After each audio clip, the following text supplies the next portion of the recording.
a Noemi Araújo, integrante do Observatório de Violência Política contra a Mulher, e dando continuidade ao módulo 1 do curso de Conceitos e Elementos de Violência Política de Gênero, nós vamos agora entender o que significa, o que se entende por gênero. Porque para falar de violência política, para falar de mulheres e do contexto da política brasileira, nós precisamos entender esses conceitos para a gente criar, né, um debate, um diálogo que seja pautado em estudos, em teoria, na vivência e não apenas em achismos. Então vamos lá? O conceito de gênero vai além da simples distinção entre masculino e feminino. Ele se refere a uma construção social e cultural que influencia as identidades, papéis, expectativas e relações das pessoas na sociedade. O gênero é uma categoria que abarca diversas identidades, não se limitando àquilo que a gente chama de binarismo do homem e mulher. O gênero, ele está vinculado a construções sociais e não a características naturais.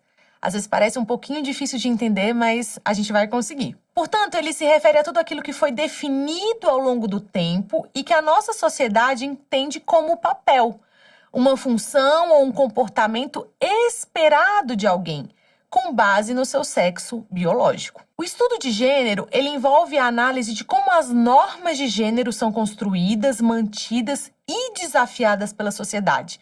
Ele também inclui a compreensão das desigualdades de gênero, discriminação e violência que muitas pessoas enfrentam com base na sua identidade de gênero. Noemi, mas ainda eu não estou entendendo, eu preciso de exemplos, eu preciso que isso fique um pouco mais simples, mais fluido para eu conseguir compreender. Então, para elucidar essa discussão, com o debate sobre igualdade de gênero, falando de desigualdades, inclusive, a gente precisa compreender a distinção entre os conceitos. Então, sexo. O sexo diz respeito às características biológicas que diferenciam homens e mulheres. O sexo é usualmente determinado pelas genitálias, beleza? Gênero é a construção social atribuída ao sexo. Então, aquilo que a sociedade foi construindo ao longo dos anos, determinando as funções, determinando os papéis, isso seria gênero. Identidade de gênero. Eita, termo polêmico, difícil, né? Que muita gente tem espalhado desinformação. Mas vamos entender um pouquinho? A identidade de gênero diz respeito ao gênero com o qual uma pessoa se identifica. É independente do sexo, ou seja, das características biológicas, das genitálias. Está relacionada à identificação de uma pessoa com um gênero masculino ou feminino. Algumas pessoas se identificam com um gênero diferente do que é imposto a elas em função de um sexo biológico. Essa identificação é o que a gente chama de identidade de gênero. E sexualidade é um outro conceito que a gente também precisa compreender. A sexualidade diz respeito à orientação sexual de uma pessoa, ou seja, por quais gêneros essa pessoa sente atração sexual ou, no caso, romântica. Algumas das categorias atribuídas à sexualidade são heterossexualidade, então a pessoa que se sente atraída por outra pessoa do gênero oposto, homossexualidade, pessoa que sente atração por pessoas do mesmo gênero, e bissexualidade, pessoas que sentem atração por pessoas de dois gêneros, dos dois gêneros. E existem outras variações, né, dessa definição. Mas por que é tão importante a gente entender isso? Porque a gente tem alguns exemplos da legislação brasileira que não tem tanto tempo assim, e que graças, né, à evolução da sociedade, à transformação da nossa cultura, não estão mais em vigor, que apontam funções diferentes de homens e mulheres, definindo inclusive a relação de poder entre os dois. Então, se a gente for olhar para 1890, num decreto que foi publicado à época, havia um capítulo que tratava dos efeitos do casamento. Vem cá ver comigo, olha só. Parágrafo 3º. Investir o marido do direito de fixar o domicílio da família, de autorizar a profissão da mulher e dirigir a educação dos filhos. Conferir à mulher o direito de usar o nome da família do marido e gozar das suas honras e direitos pela legislação brasileira, se possam comunicar a ela. Até a escrita, né, tá bem arcaica. Parágrafo 5º. Obrigar o marido a sustentar e defender a mulher e os filhos. Também em 1916, nós temos uma lei que tratava do Código Civil dos Estados Unidos do Brasil, ainda era esse nome, e que tratava dos direitos e deveres do marido. Olha só. Artigo 233, o marido é o chefe da sociedade conjugal. Compete-lhe a representação legal da família, a administração dos bens comuns e particulares da mulher, que ao marido competir administrar em virtude do regime patrimonial adaptado ou do pacto antinupcial. Direito de fixar e mudar o domicílio da família, o direito de autorizar a profissão da mulher mais uma vez e a sua residência fora do teto conjugal, prover a manutenção da família, guardada à disposição de outros artigos. Então, gente, isso estava vigente há 200 anos, vamos colocar assim. Nem 200 anos, é até um pouco menos do que isso.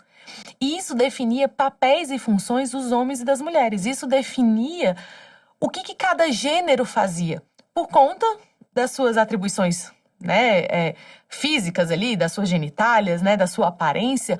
Naturalmente, para a sociedade à época, você tinha determinadas funções e determinados afazeres. E a gente entende hoje que não é assim que as coisas funcionam, mas por causa dessas determinações da nossa sociedade patriarcal, de toda essa construção, existem aspectos profundos e diretos que impactam a vida das mulheres, principalmente nos dias de hoje, perante a sociedade. Qual que é a sua função? Qual que é o seu lugar na sociedade? O que você deve fazer? Quais são os seus direitos? Quais são os seus deveres? Muito disso vem influenciado por toda essa trajetória, por toda essa herança patriarcal que determina, de certa forma, o que a mulher deve fazer ou não fazer. Isso em todos os setores hoje da nossa sociedade, mas principalmente aqui nessa aula, especificamente falando das atribuições políticas, eleitorais e partidárias. Então, vamos entender um pouquinho outros conceitos também que são atribuídos por conta do gênero? Bem, o que se entende por ação, omissão e conduta baseada em elementos de gênero? É aquela que decorre das relações, de novo, entre homens e mulheres, em um sistema simbolicamente concatenado que define os papéis e identidades onde há uma relação de poder e submissão. As mulheres são silenciadas em diversos ambientes e afastadas de uma efetiva, participação na esfera política e na decisão, tanto na vida pública quanto na vida privada. A gente tem identificado isso e cada vez de forma mais clara, mais visível no nosso ambiente de trabalho, nas nossas famílias, nas nossas relações afetivas. Mas então, falando de cada detalhezinho aqui desses conceitos, e que são conceitos distintos, mas que eles estão, de certa forma, interligados em contextos legais e sociais, principalmente quando a gente está tratando de igualdade de direitos, de direitos humanos, é preciso entender que as ações, até de forma meio óbvia, se refere a qualquer comportamento realizado por um indivíduo, seja na esfera legal, a ação pode ser considerada, por exemplo, uma ação física, deliberada, consciente, para realizar alguma coisa. A omissão seria o contrário, Então é a falta de ação, é a negligência de agir diante de uma situação na qual você deveria agir. Pode ser vista como a ausência de uma ação que deveria ter sido feita, especialmente quando isso gera consequências negativas para outras pessoas. E quando a gente fala de conteúdo, de condutas baseadas em elementos de gênero, a gente está se referindo a comportamentos, a práticas que são influenciadas ou determinadas pelo gênero percebido por aquele indivíduo. Isso pode incluir os estereótipos de gênero, discriminação com base no gênero, expectativas sociais que são associadas a esses papéis de gêneros específicos, que já vem com toda essa carga, que a gente falou da sociedade, da cultura, do tradicional, daquilo que já é feito e que a gente precisa entender por que está sendo feito e como está sendo feito. Geralmente, as ações, as omissões, elas são motivadas ou influenciadas pelas percepções culturais.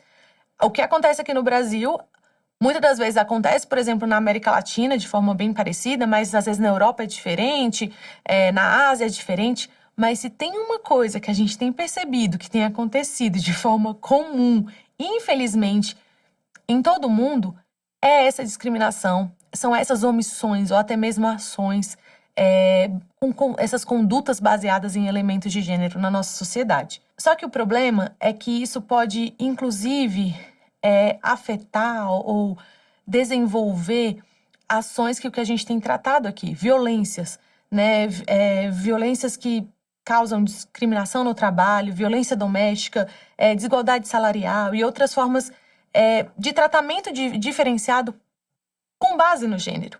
E a gente precisa dar um stop nisso, a gente precisa parar isso E, de certa forma, a gente precisa denunciar, combater e prevenir para que as próximas gerações não perpetuem esse tipo de comportamento. No âmbito legal e dos direitos humanos, esses conceitos eles podem ser fundamentais para a gente entender e abordar essas questões relacionadas à igualdade de gênero, à justiça social, buscando garantir a proteção e a equidade de todas as pessoas, independente, né, do seu gênero, da sua raça, da sua condição social. E a gente vai abordar isso nos próximos tópicos.